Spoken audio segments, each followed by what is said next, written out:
There are about 9 million Negroes in our southern states, and the majority of them live on farms. While many of these farmers have achieved independence and perhaps prosperity, all too many barely make a living. In common with all other southern farmers, they have suffered from a train of evils that have their roots in poor farming, particularly one-crop farming. For over 30 years, agricultural extension workers have labored to eradicate these evils. The demonstration work, founded long ago by the late Dr. Seaman A. Knapp, has grown into a nationwide extension service. This map shows the status of this work among Negroes in 1937. There are over 225 agricultural agents and about 175 home demonstration agents now working for better farming and better living among southern Negroes. Aunt Sally Smith, born in Africa and long past her 110th year when she died in 1937, lived to see the hard lot endured by her generation and that of her children in some measure bettered by this campaign to help Negroes help themselves.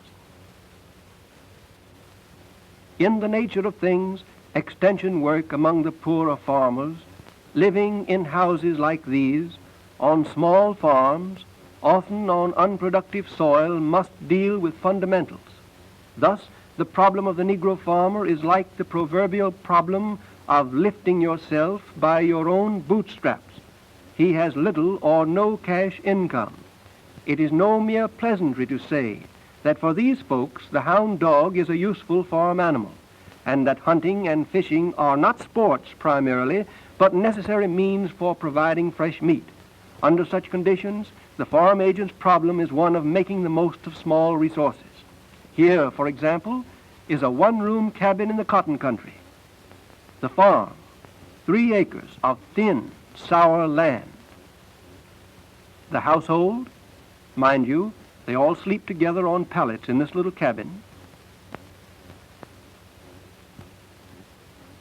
12 persons. This primitive home, this big household, this small, thin-soiled farm, these exemplify the conditions in question at their worst.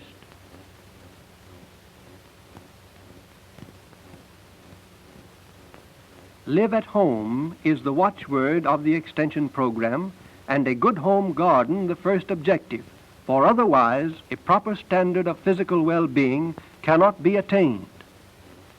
Here's a well-planned home garden, large enough to supply the needs of a big family with something left over for market.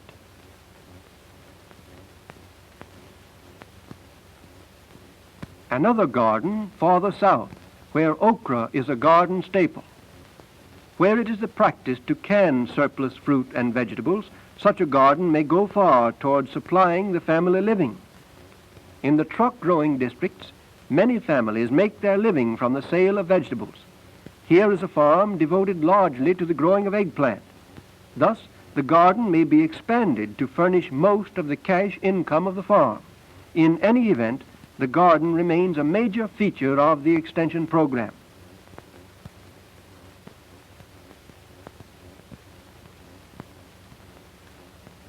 Crop improvement work may begin with a neighborhood demonstration by the county agricultural agent, an agent demonstrating approved standards for the selection of seed corn. The lessons learned from such demonstrations are fundamental.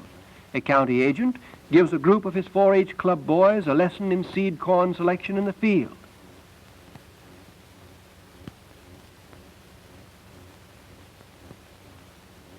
Proof of the value of this work is such a cornfield as this on the farm of a cooperator, or this field of corn and soybeans. Note the luxuriant growth of the soil improvement crop between the rows of corn.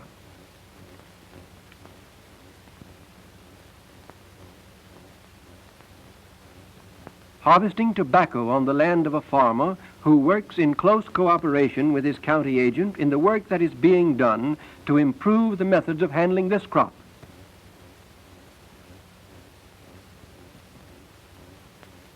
This farmer gives each of his children a definite share in the proceeds of the crop. These little girls are working not only for the family but also for themselves.